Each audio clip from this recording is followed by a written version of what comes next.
Bismillahirrahmanirrahim. Assalamualaikum warahmatullahi wabarakatuh. Alhamdulillahirrabbilalamin. Assalatu wassalamu ala ashrafil anbiya wal mursalin Nabiyina Muhammad wa ala alihi wa sahbihi ajma'in. Puji syukur kita panjatkan pada Allah. Salawat dan salam semoga tercurah pada Nabi besar Nabi agung kita Muhammad sallallahu alaihi wasallam. Kali ini kita masuk dalam pertemuan ke-72 dari pembahasan harta haram muamalat kontemporer dalam sekolah fikih muamalat kita. Kita masuk masih seputar jual beli saham. Kali ini kita lihat tentang gharar di bursa. Ingat ya, gharar itu karena ada sesuatu yang tidak jelas, ya, atau ada spekulasi di situ. Satu pihak dapat untung besar, yang lain dapat buntung besar. Maka di sini ada untung-untungan. Yang ini tentu akan merugikan satu pihak, menguntungkan pihak yang lain. Kalau pembahasan sebelumnya kita bahas saham dari sisi ribanya. Ya, dari sisi ribanya. Kalau ini kita bahas dari sisi gorornya. Berarti dalam saham nanti ada sisi bermasalahnya dari sisi perusahaan ini bergerak di bidang apa, kemudian ada riba ataukah tidak di situ, ya, mendukung riba atau bertransaksi dengan riba ataukah tidak, atau dalam anggarannya itu menyetujui transaksi riba ataukah tidak. Nah, dari sisi yang lain juga ada gharornya. Baik, kita lihat pembahasan di halaman 382 sampai 391 dibaca. Gharar di bursa. Bursa merupakan tempat untuk memperjualbelikan sekuritas, valuta asing atau barang yang dilakukan secara teratur. Pasar ini sangat berperan dalam ekonomi sebuah negara, namun ada beberapa bentuk transaksi jual beli di bursa yang mengandung unsur gharar. Jadi di dalam bursa itu menjual sekuritas, valuta asing, atau barang yang dilakukan secara teratur.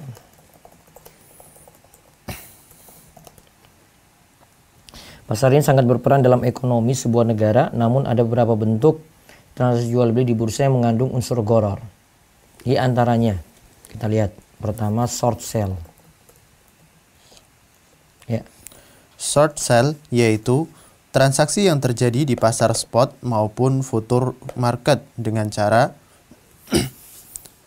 seorang pedagang memperkirakan harga saham perusahaan A akan turun, maka dia memberikan perintah kepada salah satu pialang untuk menjual 100 saham A dengan transaksi pinjaman yang akan dibayar pedagang kepada pialang dalam jangka waktu tertentu. Maka pialang mencari pembeli dengan harga di hari itu, misalnya harga saham A Rp100.000 per saham di hari itu. Maka pialang penjualnya dan uangnya diterima pialang dan dipegang sebagai jaminan. Dan uang tunai ini dapat digunakan oleh pihak yang meminjamkan sahamnya untuk dijual. Atas fasilitas ini, orang mau meminjamkan sahamnya untuk dijual.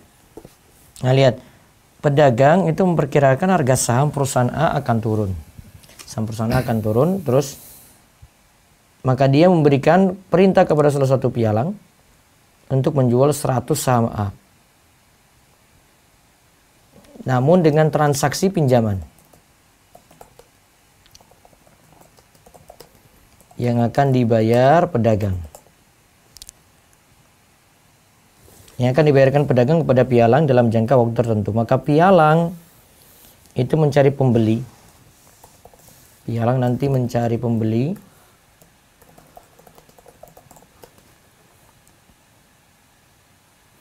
dengan harga hari itu.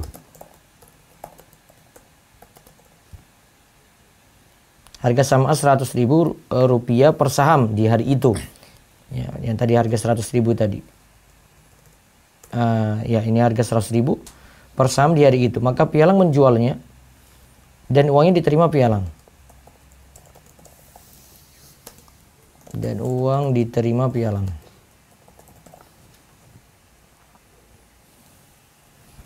dan dipegang sebagai jaminan.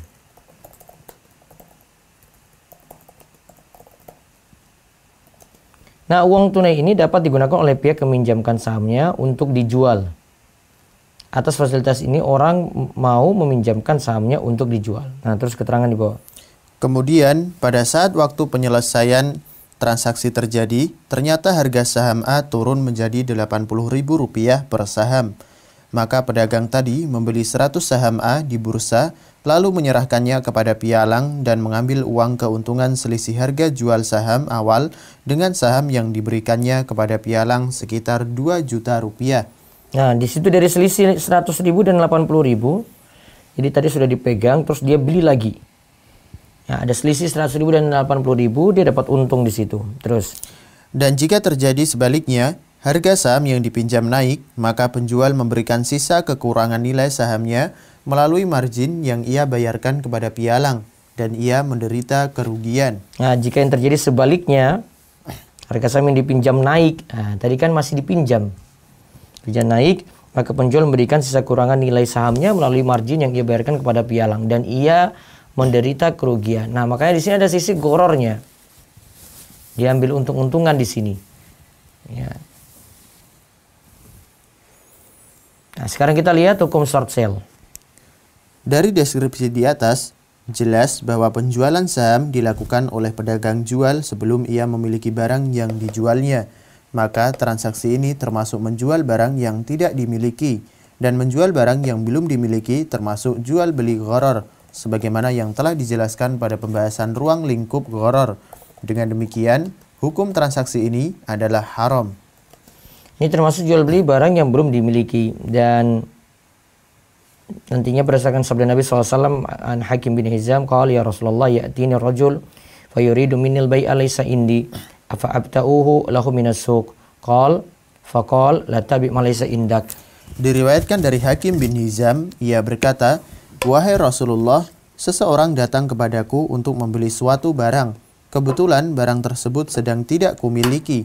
Apakah boleh aku menjualnya, kemudian aku membeli barang yang diinginkan dari pasar? Maka Nabi Shallallahu Alaihi Wasallam menjawab, jangan engkau jual barang yang belum engkau miliki. Ya, terus. Jika transaksi short sale terjadi setelah pedagang jual terlebih dahulu meminjam barang atau saham dari pialang, saham tersebut mempunyai dua kemungkinan. Bisa jadi saham yang dipinjamkan itu adalah milik orang lain yang dijadikan agunan pada pialang, dan bisa jadi saham tersebut adalah miliknya. Jika saham yang dipinjamkan adalah milik orang lain, maka transaksi short sale juga tidak sah, karena pialang telah berbuat zalim atas hak milik orang lain. Jika saham adalah milik pialang atau yang mengagunkan menyetujui untuk dipinjamkan, maka transaksi short sale juga tidak dibolehkan, karena dalam hal ini terdapat penggabungan dua akad qard atau pinjaman dan akad samsarah, yaitu penjual mewakilkan kepada pialang untuk menjualkan barangnya dengan komisi sekian. Nah, juga di sini termasuk penggabungan dua akad. Masalahnya di sini qard. Qard itu kan akad tolong menolong dengan akad samsarah. Aku udah nggak bisa ngikuti pelajaran ini, ilmunya terlalu tinggi. Ya, terus dan Nabi SAW. Dan Nabi Shallallahu Alaihi Wasallam telah melarang penggabungan akad qard dengan jual beli. Beliau bersabda, La yahillu salaf wa bai'. tidak halal menggabungkan antara akad pinjaman dan jual beli. Nah, akad pinjaman itu kan qard tadi, pinjaman. Kemudian akad jual belinya itu pada samsarah. Nah, ini tidak boleh digabungkan. Jadi ada pelajaran penting di sini. Penggabungan dua akad itu tidak selamanya bermasalah, tapi kalau yang bermasalah di situ ada sisi jual belinya yang cari untung dan ada sisi tolong menolongnya. Utang piutang itu kan tolong menolong. Di sini tidak bisa digabungkan dengan akad jual beli. Terus. Selain hadis di atas, juga para ulama telah sepakat haramnya penggabungan akad pinjaman dan jual beli. Ijma ini dinukil oleh beberapa ulama. Di antaranya, Al-Qarafi berkata, Wa bi ijma'il ummati ala jawazil bai'i wa salaf muftariqaini wa tahrimuhuma mustami'aini li dzari'atir riba. Umat Islam telah sepakat bahwa boleh hukumnya jual beli dan utang piutang yang terpisah kedua akad tersebut. Akan tetapi, haram menggabungkan kedua akad tersebut dalam satu akad, karena ini merupakan celah untuk terjadinya riba. Ya, terus. Pernyataan yang sama juga dinukil Az-Zarkashi dalam bab pembahasan Sadduz Zari'ah, larangan terhadap sarana. Dan jika saham yang dipinjam berasal dari pihak lain, bukan milik pialang, maka hukum transaksi short sale boleh berdasarkan pendapat yang membolehkan pinjam-meminjam saham. Ya, sekarang forward contract. Transaksi yang berikutnya lagi yang bermasalah yang terlihat dalam bursa saham, forward contract. Ya.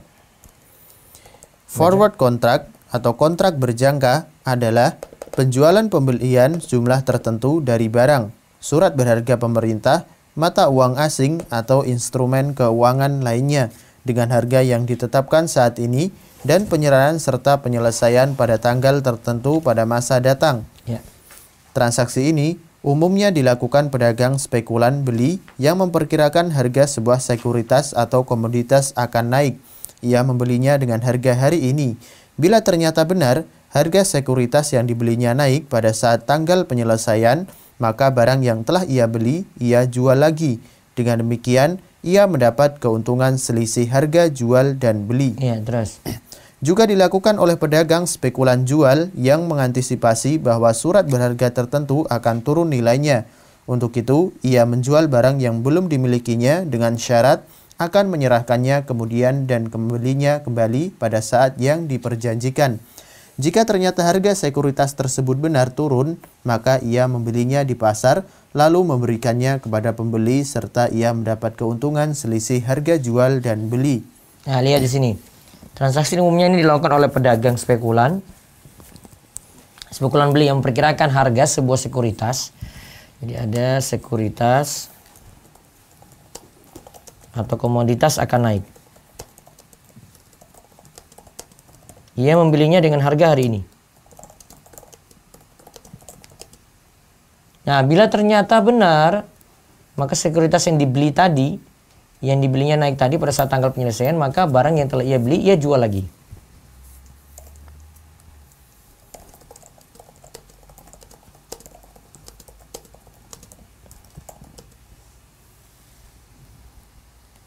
Dia jual lagi ketika harga sekuritas naik. Nah, keuntungan itu selisih harga jual dan beli.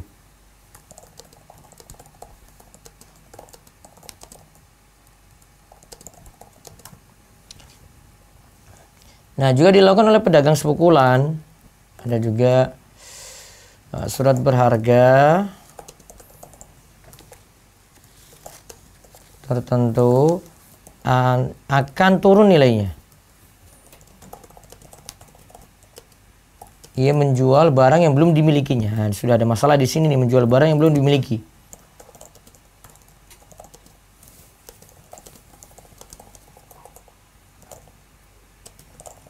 Dengan syarat akan menyerahkannya kemudian dan membelinya kembali pada saat yang diperjanjikan.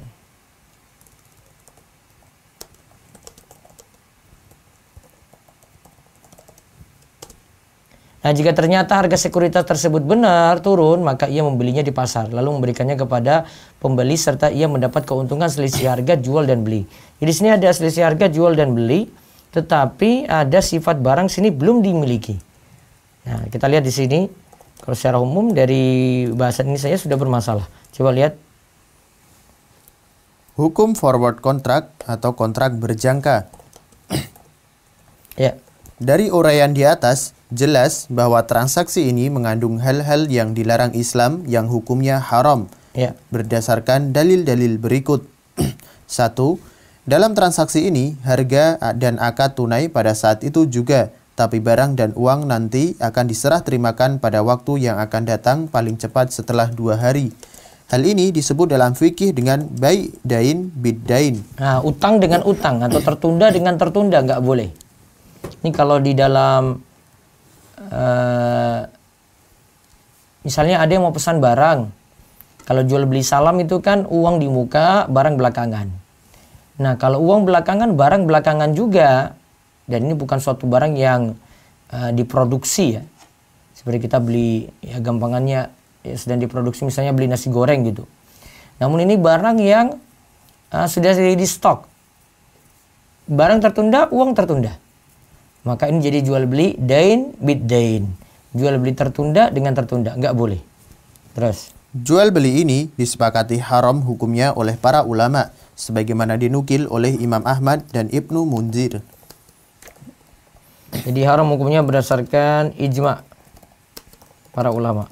Ya, terus. 2. Transaksi ini umumnya dilakukan oleh spekulan jual sebelum barang dimilikinya, di mana ia menjual barang atau sekuritas yang sama sekali belum ia miliki, dengan harapan harga barang atau sekuritas turun pada tanggal penyelesaian dan ia beli dari pasar, lalu diserahkan kepada pembeli. Ini jelas bertentangan dengan larangan Nabi Shallallahu Alaihi Wasallam untuk menjual barang yang belum dimiliki, dan hal ini termasuk jual beli gharar. Nah, ini menjual barang atau sekuritas yang belum dimiliki. Nah, ini termasuk dalam jual beli gharar.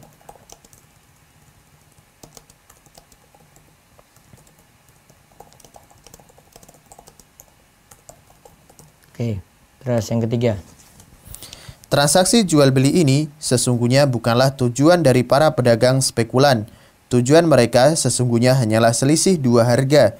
Terbukti bahwa pada umumnya di saat penyelesaian tidak terjadi serah terima uang dan barang antara penjual dan pembeli.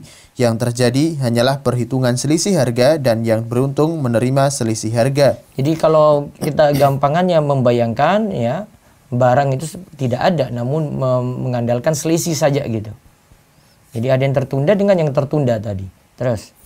Bila hal ini disyaratkan pada saat transaksi atau telah menjadi tradisi bahwa barang dan uang tidak pernah diserah terimakan, jelas hukumnya judi. Nah, lihat ya, jika barang dan uang tidak pernah diserah terimakan. Nah, di dalamnya ini ada unsur gharar atau judi. Terus. Karena pada saat melakukan transaksi penjual tidak tahu apakah dia akan beruntung, dan pada saat yang sama pembeli pasti akan rugi atau sebaliknya. Inilah hakikat judi, salah satu yang bertransaksi beruntung sedangkan yang lainnya merugi. Terus? Bila tidak disyaratkan, maka transaksi ini semakna dengan perjudian yang hukumnya juga diharamkan. Ya, terus. Hukum haramnya transaksi berjangka ini telah diputuskan oleh Al-Majma' Al-Fiqhi Al-Islami, Divisi Fikih Rabithah Alam Islami dalam rapat tahunan ke-7 di Mekah pada tahun 1404 Hijriyah yang berbunyi, transaksi berjangka yang dilakukan dengan cara barang tidak dimiliki atau pinjaman, di mana saham atau barang yang dijual bukanlah milik penjual sesuai aturan yang berlaku di pasar modal atau bursa, maka hukumnya tidak dibolehkan syariat. Karena transaksi ini termasuk menjual barang yang bukan miliknya. Penjual hanya menyanggupi akan membeli barang dan nanti akan diserahkan pada waktu yang telah diperjanjikan. Ya. Transaksi ini dilarang agama berdasarkan hadis sahih yang diriwayatkan bahwa Nabi Shallallahu Alaihi Wasallam bersabda, "La tabi' ma laysa indak." Jangan engkau jual barang yang belum engkau miliki. Juga berdasarkan hadis yang diriwayatkan oleh Imam Ahmad dan Abu Daud dan dengan sanad sahih dari Zaid bin Thabit radhiyallahu anhu. Fa inna Rasulullah SAW naha an tuba'a sila haitsu tubta hatta yahuzaha at-tujaru ila rihalihim. Sesungguhnya Rasulullah Shallallahu Alaihi Wasallam melarang menjual barang yang telah dibeli atau belum diterima hingga barang tersebut diterima oleh pembeli dan dibawa ke rumahnya. Transaksi berjangka di pasar modal atau bursa tidak dapat disamakan dengan salam yang dibolehkan Islam karena terdapat perbedaan antara keduanya. Ya. Di pasar modal atau bursa, dalam transaksi berjangka uang tidak diserahkan pada saat transaksi dilakukan, akan tetapi diserahkan nanti pada saat penyelesaian. Sedangkan dalam akad salam, uang wajib diserahkan pada saat transaksi dibuat. Nah, akad salam itu, uang wajib diserahkan pada saat transaksi dibuat. Jadi ini transaksinya bagaimana? Uang diserahkan ketika itu tidak tertunda uang tadi. Makanya kalau sepemahaman saya kalau Ustadz Irwandi itu untuk jual beli online, beliau tidak masukin dalam akad salam karena Misalnya kita transaksi ini web, atau ini bisa lewat WhatsApp atau medsos. Deal harga di sini, ya. Kan tadi disyaratkan kalau akad salam itu uang wajib diserahkan pada saat transaksi dibuat. Sudah deal harga, setuju, ternyata ada pending waktu.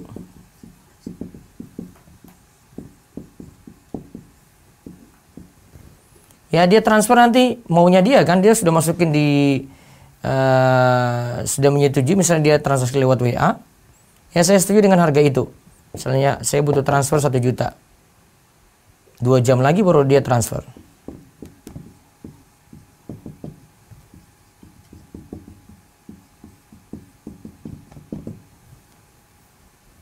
Ini tidak masuk akad salam, ya, sehingga kita jangan masukin ini ke pembahasan salam. Kemarin ada yang nanya tentang itu.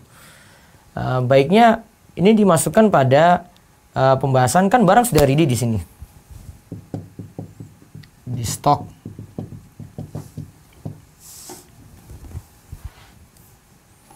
Ya.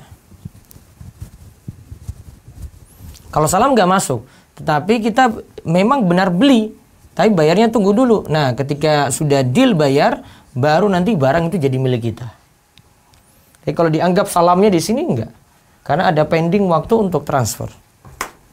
Sedangkan dalam akad salam itu uang wajib diserahkan pada saat transaksi dibuat. Nah terus. Di pasar modal atau bursa barang yang telah dibeli belum diserah terimakan yang masih dalam tanggungan penjual pertama lalu dijual kembali oleh pembeli pertama sebelum diterimanya dan begitu seterusnya. Karena tujuan transaksi ini hanyalah memperoleh keuntungan dari selisih dua harga tanpa ada serah terima fisik barang. Ini adalah spekulasi yang termasuk judi. Sedangkan intinya tadi barang dan uang tidak pernah diserah terimakan tadi ya. Terus sedangkan dalam akad salam? Sedangkan dalam akad salam, barang yang telah dipesan tidak boleh dijual oleh pemesan sebelum barang ia terima. Nah ini. Dalam akad salam, barang tidak boleh dijual oleh pemesan sebelum barang ia terima. Nah gitu. Itu pelajaran dari akad salam ya. Terus jual beli indeks. Jual beli indeks. Indeks adalah angka indikator untuk menyatakan tingkat harga, volume perdagangan, dan sebagainya dalam jangka waktu tertentu dalam perbandingan dengan suatu nilai. Dinyatakan dengan angka 100 untuk periode dasar tertentu. Ya, kita lihat di bawah yang dimaksud jual beli indeks adalah. Yang dimaksud dengan jual beli indeks adalah komitmen dua pihak yang bertransaksi agar salah satu pihak membayar kepada pihak lain sejumlah uang. Selisih antara nilai indeks pada tanggal yang disepakati sebagai hari serah terima dengan jumlah uang yang disepakati yang merupakan harga jual. Uang tersebut dibayarkan oleh penjual jika nilai indeks lebih tinggi dari harga beli atau dibayarkan oleh pembeli jika harga jual lebih tinggi dari nilai indeks.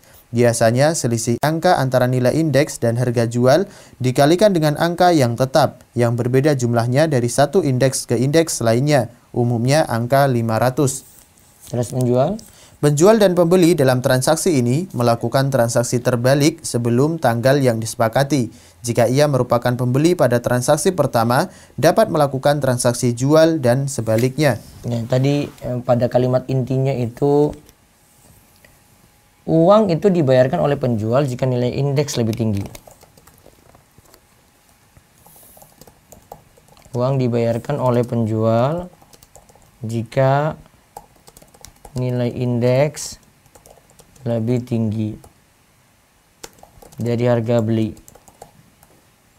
Kemudian lalu dibayarkan oleh pembeli jika harga jual lebih tinggi.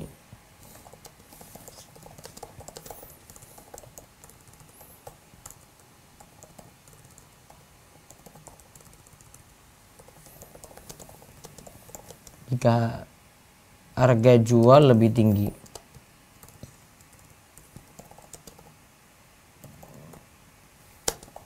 Dari nilai indeks.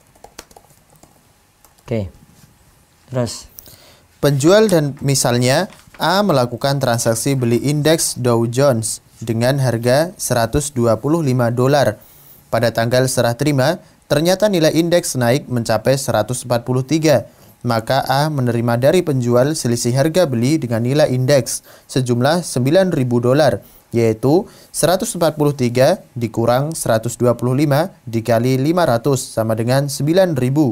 Jika ternyata nilai indeks turun menjadi 115, maka pembeli membayar selisih harga beli dengan nilai indeks kepada penjual sejumlah 5.000 dolar, yaitu 125 dikurang 115 dikali 500 sama dengan 5.000. Ya, karena 125 kurang 115 jadi 10. Ya, terus tadi selisihnya jadi 9.000. Kalau sini 5.000. Terus hukum jual beli indeks. Transaksi ini hukumnya haram berdasarkan dalil-dalil berikut. 1. Dalam transaksi ini tidak ada objek yang dijual belikan. Nah, tidak ada objek, ingat ya kalimatnya, tidak ada objek yang dijual belikan. Ya. Sedangkan syarat sah jual beli harus ada objek yang dijual belikan, baik berbentuk barang ataupun jasa. Ya, terus. 2. Transaksi ini mengandung gharar dan judi. Karena dalam transaksi ini, jika salah satu pihak dari dua pihak yang bertransaksi untung, maka pihak lainnya pasti rugi. Dan transaksi ini dikaitkan dengan sebuah peristiwa. Ya, terus. Aplikasi judi dalam jual beli indeks bahwa jika nilai indeks di atas harga beli, maka penjual pasti rugi dan pembeli untung. Dan jika nilai indeks di bawah harga beli, maka penjual untung dan pembeli rugi. Ya, terus. Haramnya transaksi ini dinyatakan oleh Majma' Al-Fiqih Al-Islami dengan keputusan nomor 63 dalam kurung 1 garis miring 7 tahun 1992 Masehi dalam Muktamar ke-7 di Jeddah yang berbunyi, tidak boleh jual beli indeks karena jual beli tersebut murni perjudian dan objek yang diperjualbelikan dalam transaksi ini semu tidak pernah ada. Ya, terus. Juga dipertegas haramnya oleh AAOIFI dalam pasal 27 tentang Al-Mu'asyirat Indeks ayat 6 garis miring 1 yang berbunyi. Bentar. Transaksi ini tadi mengandung gharar dan judi karena tadi ada keterangan ya. Objek yang diperjualbelikan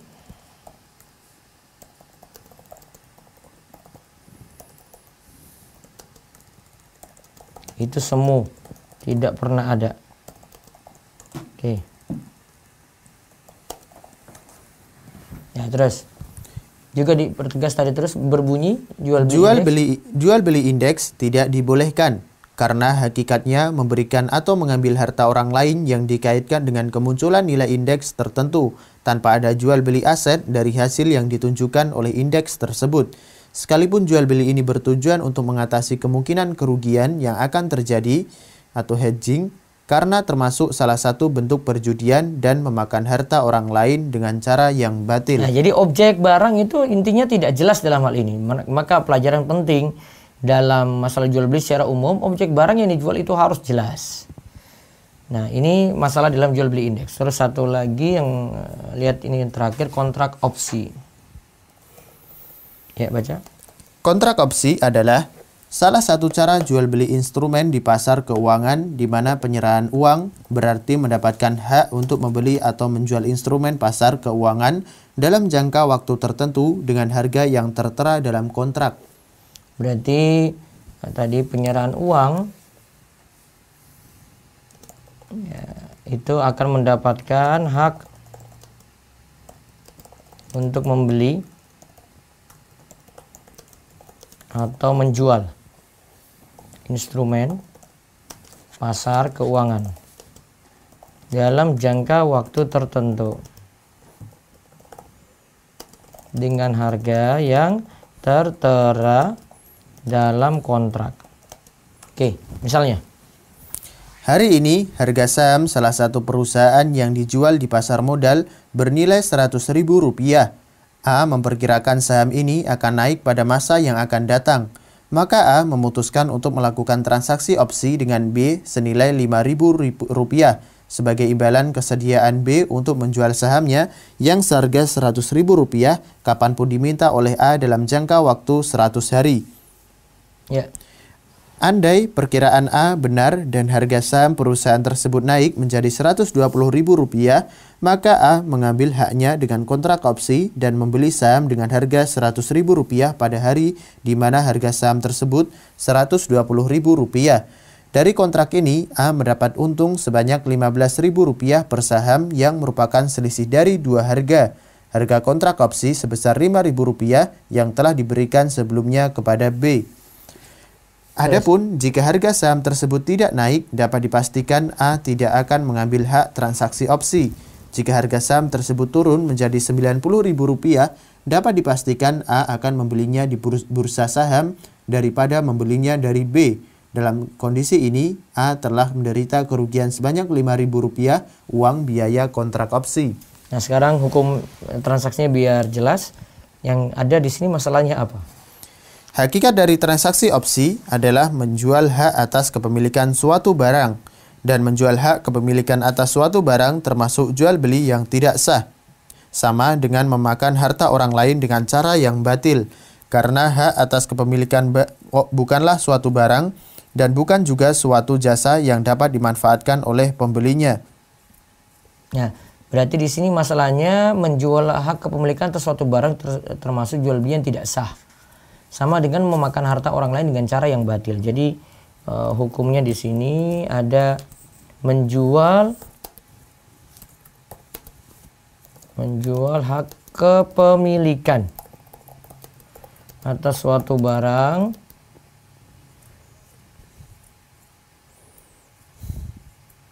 ini tidak sah. Karena hak atas kepemilikan bukanlah suatu barang dan bukan suatu jasa yang dapat dimanfaatkan oleh pembelinya. Jadi menjual hak milik. Nah, ini tidak sah. Coba lihat keterangan selanjutnya lagi. Selain alasan ini, ada sisi lain yang menyebabkan kontrak opsi diharamkan. Di antaranya, transaksi opsi mengandung gharar bagi kedua belah pihak, pembeli dan penjual. Ya, terus. Pembeli pada saat transaksi dilangsungkan tidak dapat memastikan apakah ia akan mengambil haknya atau tidak. Tergantung nilai barang pada opsi beli. Jika nilainya naik, maka ia pasti akan membeli barang, dan jika harganya turun, ia tidak akan membelinya. Penjual juga tidak tahu pada saat transaksi dilakukan apakah harga barang naik pada opsi beli. Dengan demikian, ia terpaksa menjual barang dengan harga murah, atau harga barang turun. Jika harga turun, maka ia mendapat untung dari uang opsi yang dibayar pembeli. Transaksi ini jelas mengandung gharar, dan gharar hukumnya adalah haram. Ya, terus. Transaksi opsi hakikatnya adalah perjudian, karena yang dimaksud dengan judi adalah pelakunya berada pada area untung dan rugi. Hakikatnya adalah perjudian karena judi itu pelakunya berada dalam area untung dan rugi. Ya, terus. Pelaku transaksi opsi berada dalam dua area ini. Jika perkiraan pembeli yang benar dan ternyata harga barang naik, maka ia mengambil selisih harga yang dipatok saat kontrak opsi dengan harga di hari itu. Ia beruntung dan penjual rugi. Jika perkiraan pembeli meleset dan harga barang turun, maka ia rugi dan penjual mendapat uang kontrak opsi. Ini adalah hakikat judi yang diharamkan Al-Quran.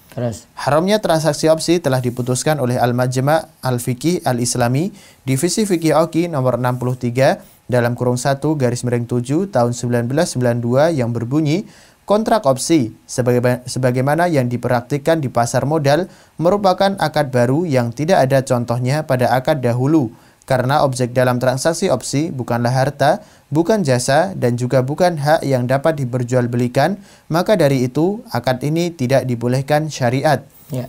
Keharaman kontrak opsi juga dipertegas oleh AAOIFI pada dalam pasal 20 tentang perdagangan di bursa ayat 5 garis miring 2 yang berbunyi hukum transaksi opsi tidak dibolehkan. AAOIFI juga memberikan solusi untuk kontrak opsi dengan dua cara. Pembeli melakukan transaksi beli terhadap aset yang mubah dan memberikan uang muka atau DP. Dengan demikian, dia berhak menjual barang yang telah dibeli dan diterimanya. Pembeli melakukan transaksi beli terhadap aset yang mubah dengan mengajukan khiyar syarat untuk melanjutkan akad jual beli atau menghentikannya dalam jangka waktu tertentu. Nah, kesimpulannya dari transaksi short sale, forward contract, dan jual beli indeks serta kontrak opsi, ini sisi-sisi masalah ini sebenarnya dalam jual beli secara umum ya. Dalam jual beli secara umum, kalau dalam short sale itu tadi ada jual beli barang yang belum dimiliki atau penggabungan antara transaksi utang piutang dengan jual beli. Tadi ada akad samsara. Juga di situ ada jual beli yang tertunda dengan tertunda. Juga yang masalah lagi ada unsur gharar atau judi. Tadi ada disinggung sempat dengan akad salam. Juga ada objek barang yang diperjualbelikan itu tidak ada atau semu. Ya, kemudian kalau yang terakhir kontrak opsi itu menjual hak kepemilikan atas suatu barang, ya itu tidak sah. Ada gharar di situ dan ikatnya ini perjudian. Jadi kalau bingung tentang masalah gharar di bursa saham, intinya ada di situ hakikat barang tidak dijual atau belum dimiliki. Ada penggabungan akad utang piutang dengan jual beli. Ya, jadi akad yang cari untung dengan akad tolong menolong, nah itu tidak boleh digabungkan. Kemudian ada juga di situ jual beli yang tertunda dengan tertunda, berarti belum jelas dengan belum jelas. Juga di situ ada gorornya, ya, dan seterusnya. Jadi jika secara umum dapati seperti itu dalam bursa saham ataupun jual beli secara umum, maka jual beli ini bermasalah. Secara umum seperti itu memang agak sulit untuk memahami, namun secara kaidah-kaidah umum untuk masalah jual beli bisa diterapkan untuk jual beli saham tadi. Wallahu a'lam bishawab. Nanti pada kesempatan besok kita bahas tentang surat berharga.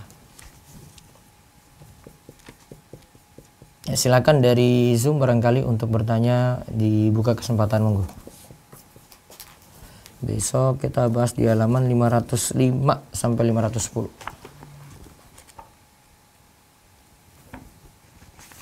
Ya, monggo. Boleh bertanya bebas, tidak mesti sesuai dengan materi.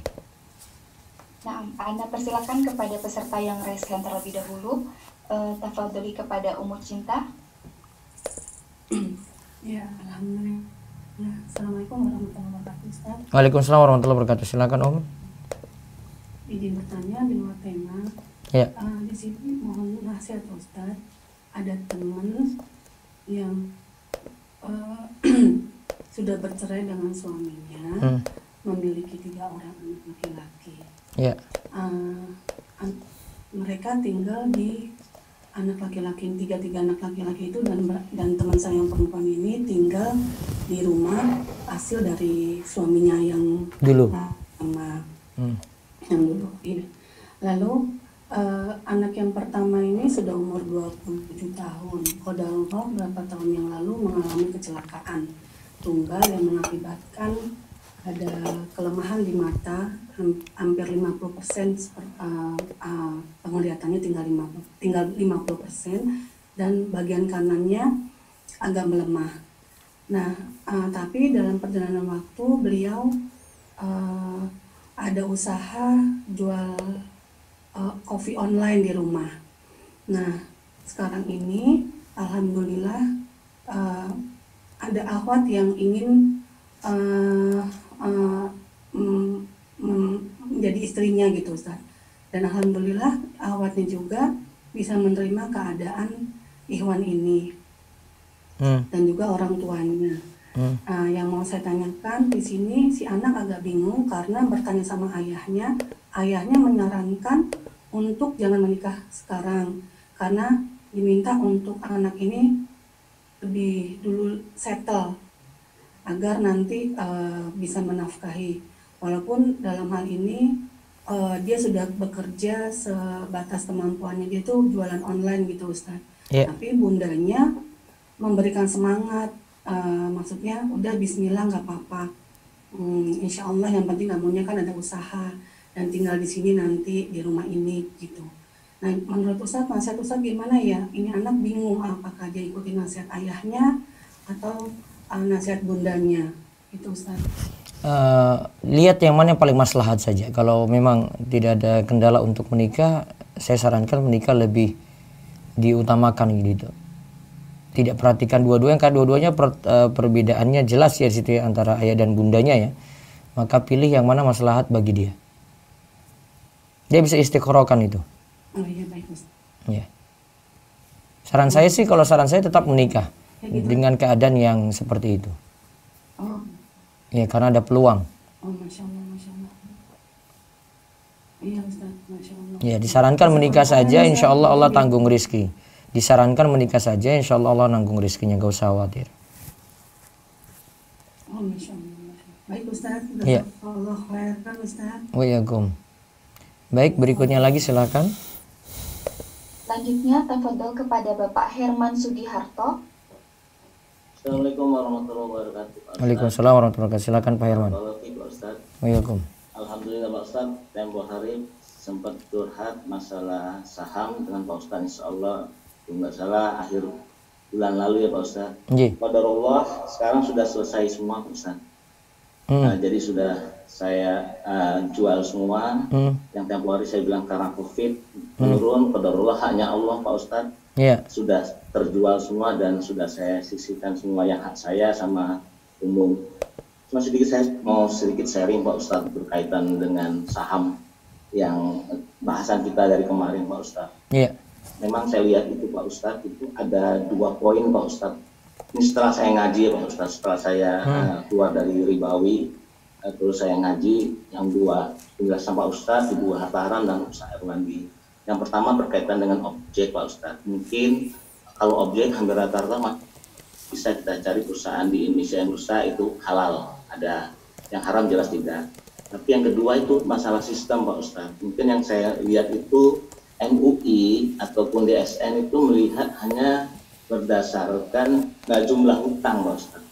Ya kaitan 45, padahal di pembahasan kan hanya di bawah 35. Nah yang paling parah Pak Ustadz itu hampir rata-rata perusahaan di kita itu punya hutang. Termasuk BUMN pun ada. Walaupun yang kecil tapi dia punya piutang Pak Ustadz, punya deposito penempatan di bank ribawi. Mungkin itu Pak Ustadz, mungkin buat teman-teman yang belum masuk, disitulah ada unsur haram, riba dan sebagainya Pak, itu yang saya alami. Jadi kalau bicara bursa yang sekarang ini Pak, itu yang Pak Ustadz jelaskan Bu, jelas sekali Pak, ada gorornya, ada spekulasinya, ada ribanya, dan ada zolimnya Pak Ustadz. Jadi kalau kemarin yang disampaikan itu terkait dengan penyelesaian T+2 itu memang fasilitas Pak Ustadz. Jadi pinjaman yang diberikan oleh pialang. Dan pada saat dia tidak bisa menyelesaikan, itu yang disampaikan itu tidak ada denda, bukan denda Pak. Masa lebih parah dari denda. Itu hukuman penalti namanya 7% dan sebagainya. Nah itu yang tadi sampaikan juga menjual barang yang belum kita miliki, karena settlementnya itu setelah 2 hari Pak. Jadi kita selama 2 hari itu kita sudah bisa melakukan jual beli barang yang belum kita miliki. Mungkin itu pengalaman saya Pak Ustadz. Ya, mudah-mudahan saya bisa istiqomah Pak Ustadz. Ini enggak lagi. Iya, mudah-mudahan. Iya, mudah-mudahan Allah ganti semuanya Pak, yang dulu-dulu diganti dengan yang lebih baik insya Allah. Nah, yang saya mau tanyakan ini Pak Ustadz, terkait yang ini saya nggak tahu Pak, kalau di penjelasan kan opsi di masyarakat kita itu ada Pak penjualan piutang Pak Ustadz. Misalnya saya punya piutang ke seseorang Pak 100 juta karena saya butuh uang, saya bilang saya punya tagihan di sini, terus mau nggak dibeli, namanya bahasa kerennya itu cesi Pak Ustadz.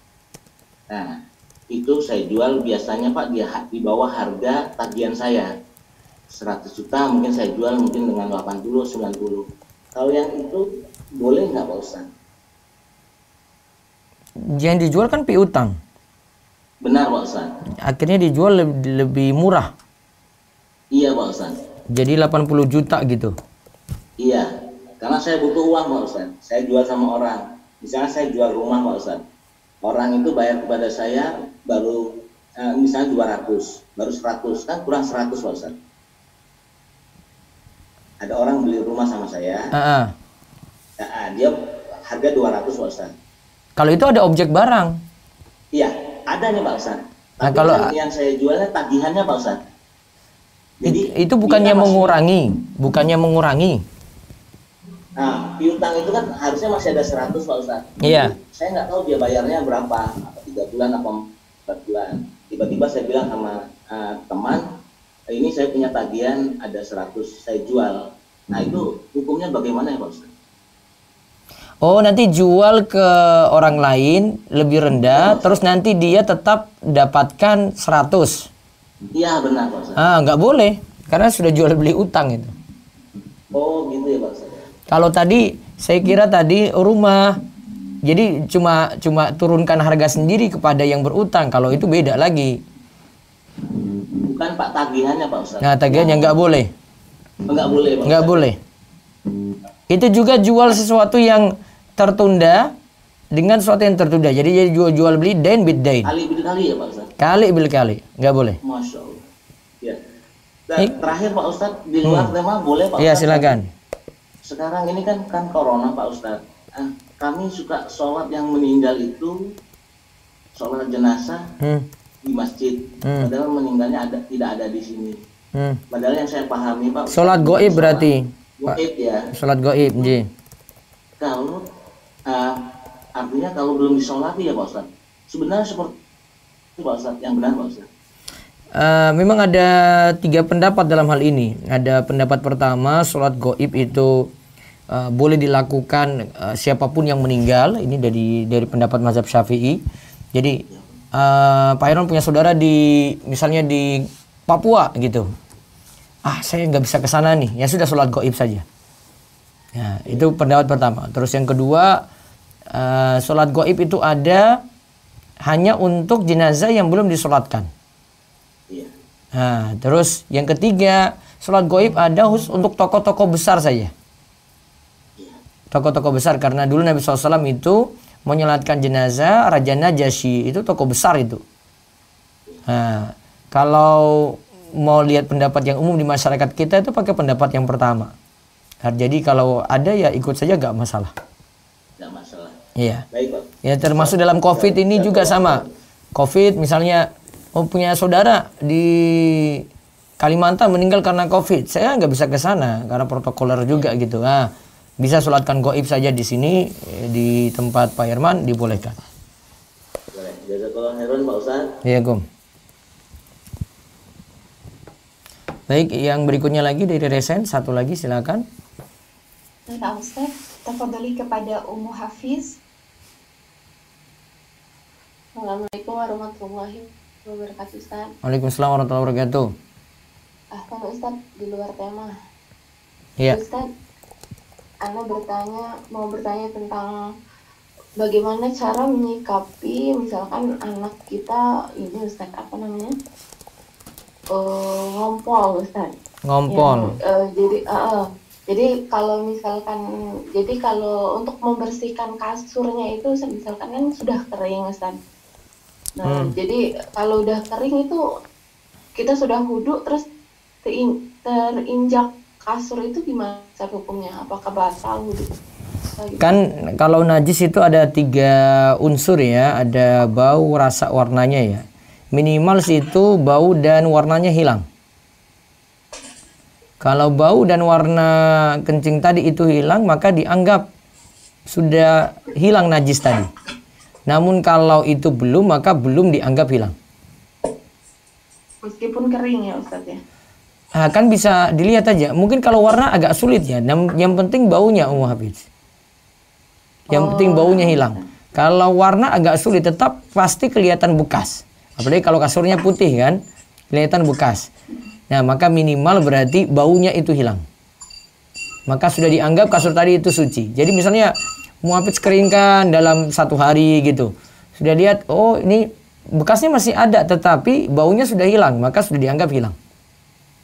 Oh, nah Ustaz.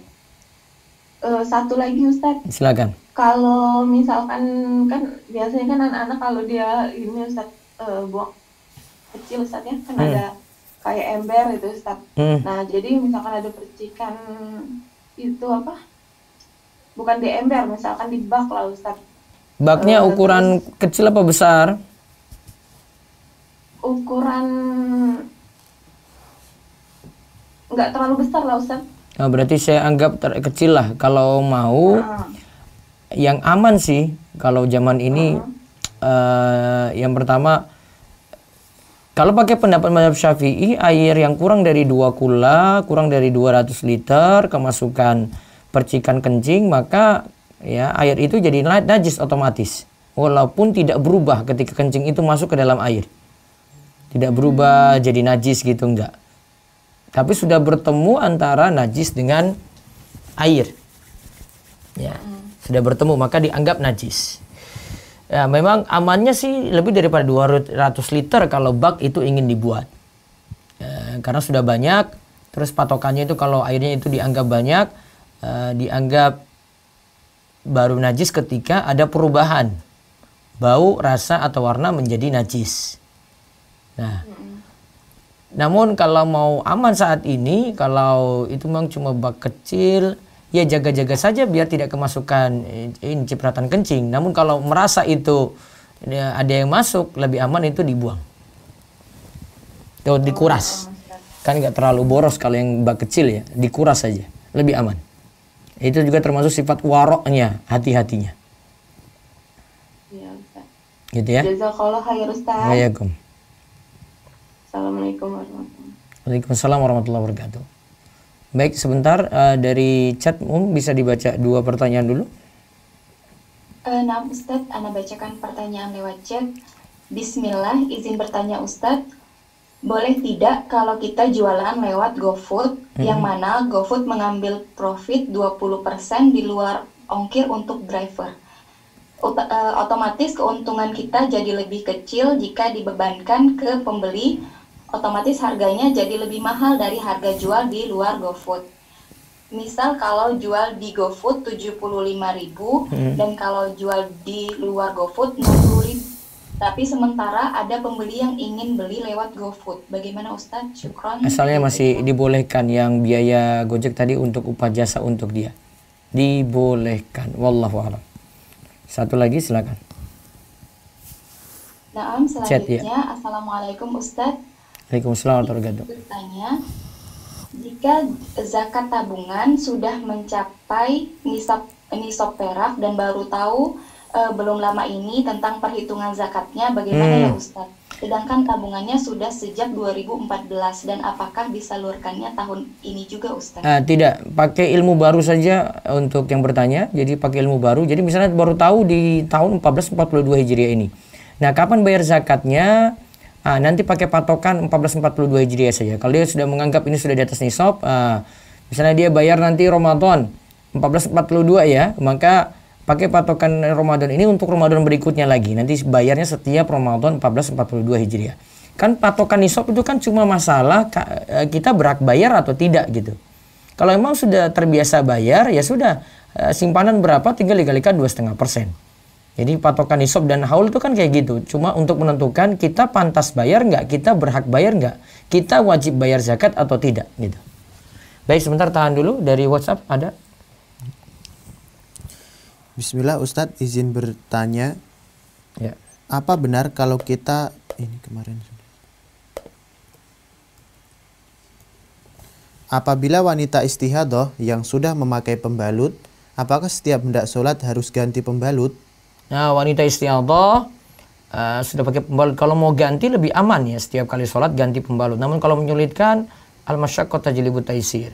Kesulitan itu mendatangkan kemudahan. Artinya tergantung saya, dia merasa berat untuk ganti pembalut ataukah tidak. Wallahu alam. Sebenarnya kalau tidak ganti pun tidak masalah karena uzur. Satu lagi. Apabila si A bercerita kepada si B bahwa ayah si A sudah pindah keyakinan, bukan Islam lagi, apakah ini termasuk mengkafirkan orang? Apakah ini termasuk ghibah, Ustadz? Ya, itu ghibah, tapi ghibah yang boleh. Ya. Kemudian yang kedua, ghibah yang boleh karena ada manfaat situ ya, tidak ceritakan aib karena dia terang-terangan di situ, bukan ghibah lagi. Kemudian yang kedua, apakah ini mengkafirkan? Karena nyatakan dirinya kafir. Jadi kalau orang yang sudah nyatakan dirinya kafir, kita bukan kafirkan dia, memang dia sudah kafir. Beda kalau orang muslim, ya, kemudian kita kafirkan dengan mudah tanpa ada bukti gitu. Nah, itu nggak boleh. Satu lagi.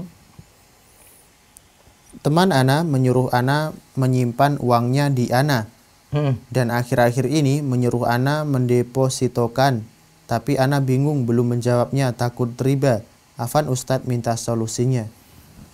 Ya tergantung orang pegang uang itu amanat atau enggak ya. Jangan mudah-mudahan pinjamin kecuali pada orang yang amanat. Baik, saya balik dulu ke Zoom lagi lewat resen, silakan. Ada beberapa itu. Ustadz, tafadhali kepada Ummu Salsabila. Assalamualaikum warahmatullahi wabarakatuh, Ustaz. Waalaikumsalam warahmatullahi wabarakatuh. Ustadz, ini Afan di luar tema mengenai warisan. Ya. Misalkan ada keluarga orang tuanya sudah meninggal dan dia mempunyai 2 anak, yaitu 1 perempuan 1 laki-laki, di mana perempuan ini sudah menikah mempunyai 1 anak perempuan dan yang satunya lagi yang laki-laki tidak mempunyai anak. Ya. Bagaimana pembagian warisannya? Yang meninggal siapa? Ibu dan bapaknya. Harusnya pertama salah satu meninggal itu diurus dulu warisnya. Misalnya bapak yang meninggal, maka ibunya dapat, terus anak-anak dapat. Habis itu diurus lagi. Oh, setelah itu ibunya meninggal. Ya, ibu meninggal, maka nanti anak-anak yang dapat. Jadi tergantung, harusnya sejak siapa yang meninggal duluan diurus warisnya, biar tidak jadi numpuk berikutnya seperti itu. Waktu itu belum ada warisannya, maksudnya belum ada pembagiannya setelah bapak meninggal. Jadi ibu bapak meninggal belum ada gitu pembagian warisan.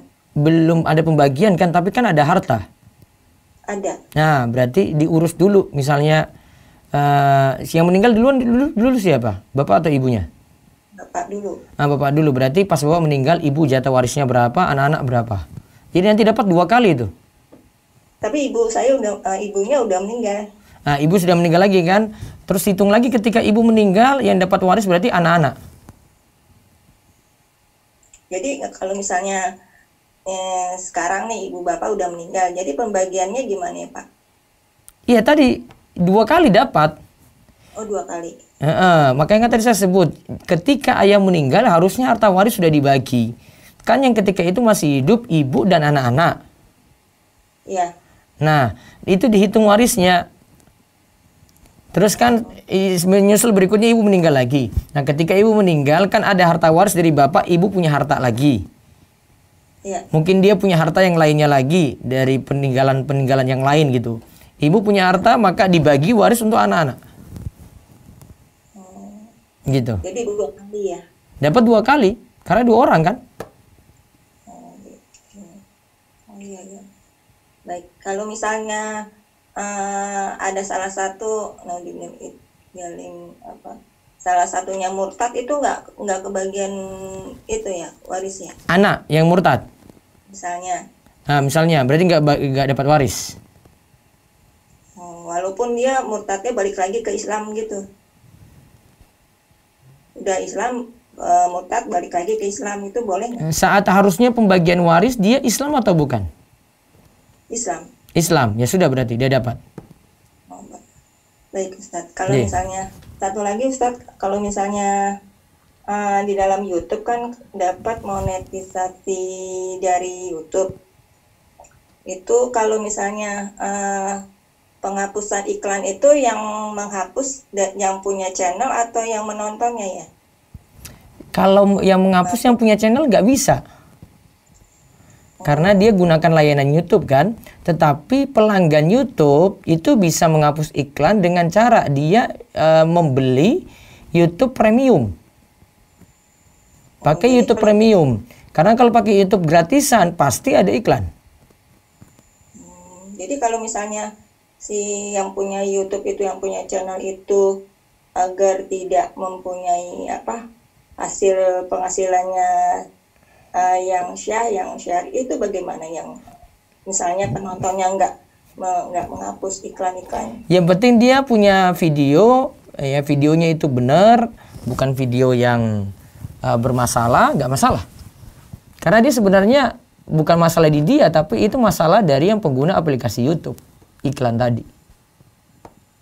Karena sekarang iklan di YouTube cuma dua model tadi itu. Bagi yang gratisan dia akan dapat iklan kalau muter video. Ya, iklan otomatis muncul. Namun kalau dia pakai premium nggak pernah dapat iklan. Gitu ya. Monetisasinya boleh dia manfaatin. Asalkan konten, dari sisi kontennya itu memang benar-benar konten yang manfaat. Bukan konten prank, bukan konten musik, bukan konten TikTok, joget-joget, itu bukan. Jadi kalau misalnya pengguna channel ini mendapatkan penghasilan dari YouTube tuh dari iklannya ya Pak? Dari iklannya atau bagaimana? Viewernya kan, dilihat berapa kali kan video itu, baru dia dapat penghasilan tergantung itu. Dari penontonnya? Iya. Jadi yang menghapus, yang penontonnya yang hapus. Harusnya penonton, karena dia pakai gratisan, berarti bukan masalah yang buat channel. Ya. Kalau misalnya si penontonnya nggak ngapus, itu nanti salah penonton berarti. Oh. Bukan hasil penghasilannya dari si YouTube ini? Enggak.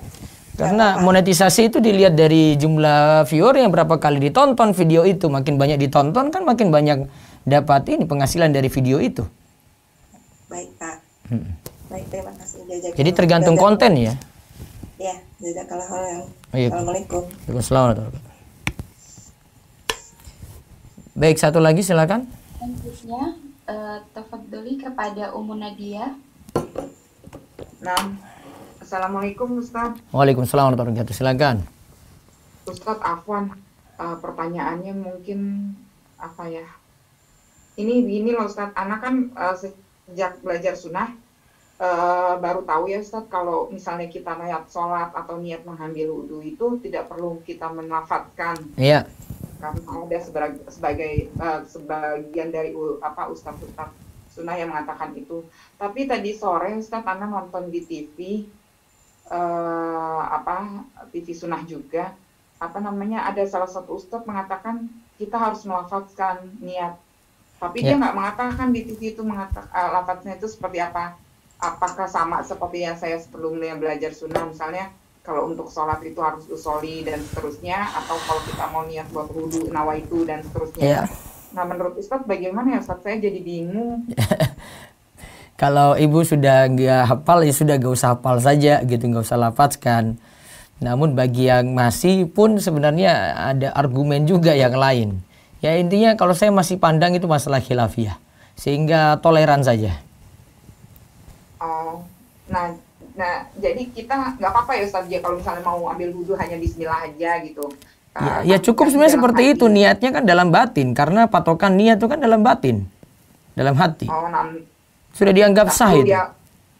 Tak perlu dilafazkan juga tidak apa-apa ya Ustaz. Ulama yang menyatakan melafazkan pun cuma menganggap yang wajib itu dalam hati. Yang lafaz tadi itu cuma yusaidu lisanu al-qalba, supaya ucapan ini menguatkan hati untuk berniat gitu. Oh, nah Ustaz. Baik Ustaz. Barakallahu fikum Ustaz jawabannya. Iya. Waalaikumsalam warahmatullahi wabarakatuh. Satu lagi silakan. Ana bacakan pertanyaan lewat chat Ustaz. Selesaikan dulu yang resan itu biar cepat ya. Oh, nah.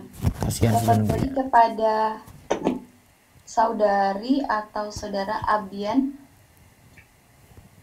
Bismillah, Afan bertanya di luar tema tadi. Bolehkah kita menjual barang yang tidak bertuan? Contohnya begini, Ustaz. Misalnya saya bekerja di perusahaan yang menjual printer. Kemudian suatu ketika menjual printer pada saat saya bahagia. Sebentar, coba Ummu Nadia di-mute-kan dulu ya. Ulang, maaf. Misalnya saya bekerja di perusahaan yang menjual printer. Satu ketika saya menjual printer, kemudian printer itu begitu dikirim rusak. Iya. Sehingga terkena peraturan namanya dead on arrival. Peraturan itu menyebutkan printer harus diganti oleh pabrik. Iya.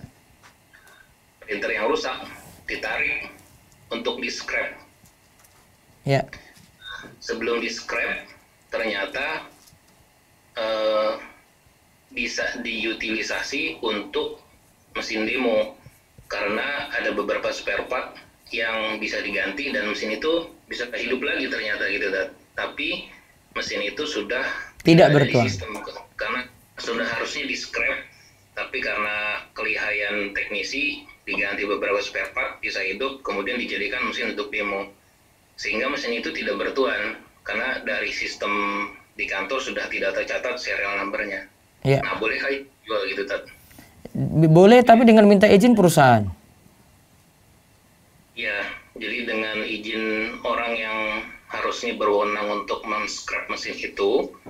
Jadi karena mesin itu sudah dipakai bertahun-tahun untuk demo, tidak ada di sistem, tapi bisa diutilisasi untuk membantu penjualan kantor. Akhirnya ada yang mau beli, kemudian dijual gitu, Tat. Boleh, berarti kalau diizinkan oleh yang punya tanggung jawab. Tapi perusahaan sudah izinkan juga ya itu ya? Secara perusahaan sebenarnya tidak tercatat di sistem, Tat. Karena di sistemnya perusahaan itu dia akan tercatat kalau serial numbernya ada di sistem. Tapi kalau serial numbernya sudah dibuang dari sistem karena harusnya dia di scrap, jadi sampah, ya. Jadi dia sudah tidak bertuan harusnya gitu, Tat. Iya, pokoknya secara ini sudah diizinkan untuk dijual, silakan gitu. Baik, Tat. Jazakallah khairan. Oh iya, Kom. Baik, berikutnya lagi Pak Bambang ya. Tafadhol kepada Bapak Bambang. Silakan dibuka mic-nya.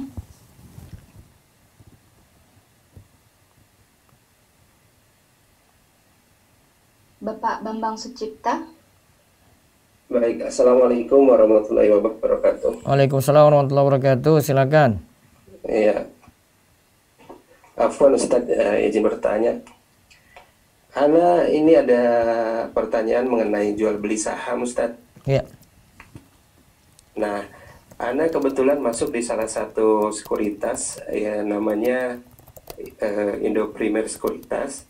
Di sana ada fee transaksi sebesar 0,5%, 0,15%, dan fee untuk penjualan 0,25%.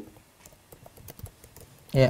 Yang mau Anda tanyakan bagaimana hukumnya untuk Anda, Ustadz, atas jual beli saham tersebut? Ada free transaksi 0,15, ada fee penjualan 0,25. Iya.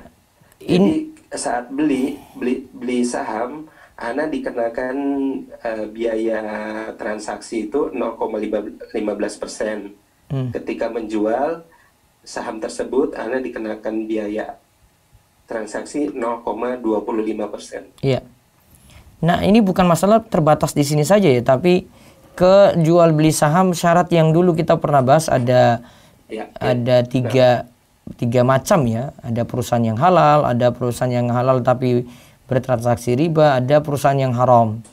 Nah, itu pertama dilihat itu dulu, kemudian yang kedua dilihat dari sisi transaksi. Ada gharar atau tidak, ada riba ataukah tidak di situ. Saham yang Anda pilih itu memang saham yang syariah menurut ada di DSN ya? Di situ ya ada seperti saham-saham Adaro, saham-saham Sido yang memang koleksi saham yang liquid dengan nol utang, adapun utang tidak lebih dari 45% ya Ustadz ya? Iya. Seperti itu Ustadz ya. Tapi jadi, kemarin kalau kalau Ustadz Erwandi itu beri saran untuk utangnya itu besarnya pinjaman dalam bentuk riba tidak lebih dari 30% modal keseluruhan perusahaan. Iya. Oh, berarti kalau 45% lebih baik saya hindari. Nah itu. Oh baik. Jika demikian, lalu bagaimana Ustadz dengan hukum yang tadi? Karena saham yang saya beli mungkin selanjutnya saya akan membeli saham-saham yang liquid yang dengan nol utang ke bank atau yang mungkin 15%, kalaupun ada, saya batasin seperti itu ya. Ya kalau mungkin dapat gitu ya. Iya, itu masalahnya. Saya sudah saksi banget itu. Kalau mungkin dapat, iya kan? Iya. Ya, kalau lah dapat. Nah, nanti tinggal perhatikan masalah transaksinya, benar-benar jual objek enggak? Kalau dari pembahasan kita kan itu akalannya banyak gitu. Objek nggak dijual gitu. Nah, objek benar-benar dijual nggak? Jangan-jangan cuma main, oh ini pas harga tinggi, oh saya sudah beli nih. Padahal dia belum beli, dia belum pegang. Oh saya jual lagi nih. Nah, itu yang masalah. Ada yang seperti itu. Ada yang seperti itu, tapi saya memang setelah saya mengikuti kajian-kajian dari Ustadz, Afwan, saya mulai menghindari yang semua yang disampaikan seperti margin, beli pakai hutang itu saya tidak pernah beli pakai hutang ya. Iya, alhamdulillah saya tidak pernah lakukan itu, tetapi saya beli langsung, misalkan hari ini beli, mungkin saya swing hingga 2 minggu ke depan baru saya sell. Ataupun jika misalkan saya sudah targetkan saya akan beli suatu saham, kemudian saya akan jual di 5%. Nah kebetulan tercapai di hari ini, saya jual juga. Jadi saya jual itu, uang saya sudah terambil ketika saya beli, barangnya langsung ada. Nah, berarti jual beli objek kan, ya. Nah kalau transaksi tidak masalah, berarti kembali ke masalah tadi itu, masalah utang ya. Dilihat dari sisi perusahaannya itu gimana dia muamalah dengan riba. Ya kebetulan tadi saham-saham ini kan yang saya pilih itu sesuai dengan yang di Oki itu ya. Terus saham syariah juga yang saya ambil itu saham-saham yang memang syariah gitu. Iya. Ya tadi tinggal dicek saja besarnya pinjaman bagaimana. Terus biasanya uang yang disimpan pada bank ribawi itu tidak lebih dari 30% modal keseluruhan perusahaan. Ada juga di sini syaratnya besarnya pemasukan perusahaan dari transaksi riba tidak lebih dari 5%. Nah itu. Nah tinggal ditimbang-timbang lagi. Jadi timbang-timbang dari sisi perusahaannya kalau transaksinya sudah benar. Baik, jadi 0,15 sama 0,25% itu tidak masalah ya. Iya, enggak masalah. Alhamdulillah. Ustadz, boleh Ana ajukan pertanyaan lain di luar tema? Ya, satu terakhir, silakan. Afwan, ini Ibu Ana ada hibah, dan hibah itu akan diberikan kepada, hibahnya itu ada 3 unit rumah kontrakan. Iya. 2 unit akan diberikan kepada anak perempuannya, kemudian 1 unit akan diberikan kepada cucunya. Bagaimana itu hukumnya hibah? Kan cuma hibah ya? Boleh seperti itu. Bukan waris? Iya. Bukan waris. Tadi siapa yang dikasih?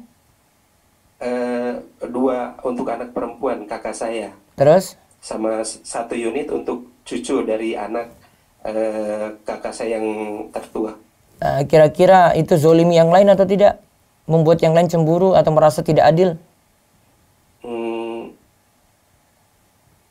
Kalau Ana sih nggak apa-apa, karena itu juga anak dari kakak saya. Nah, berarti dengan berarti keridoan yang lainnya dibolehkan, maka dibolehkan. Kalau yang lainnya tidak ridho, berarti memang merasa tidak dibuat adil di situ. Oh, afwan. Lalu satu lagi Ustadz, ini untuk pembagian waris itu, misalkan Ustadz, harta itu ada 500 juta. Kami orang berempat. Nah, ibu kan mendapatkan hak 1/8. Iya, sisa 7/8 untuk anak-anak. Ya. Laki-laki, ya, laki-laki 2/6, anak perempuan 1/6. Apakah perhitungannya seperti ini, Ustadz?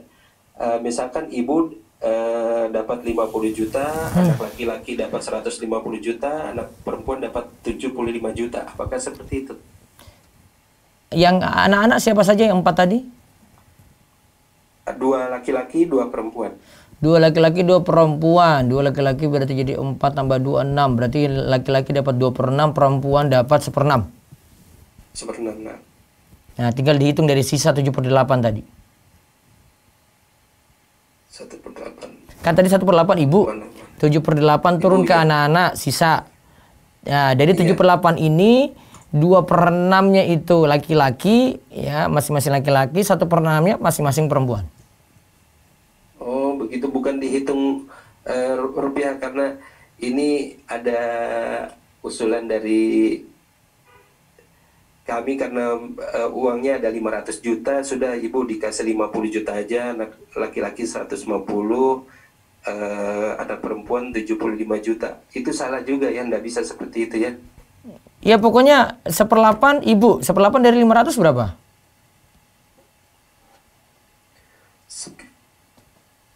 Oh, baik. Nah, itu kan sisanya 7/8. 7/8 bagi untuk anak-anak. Laki-laki dapat 2 bagian daripada perempuan 1 bagian.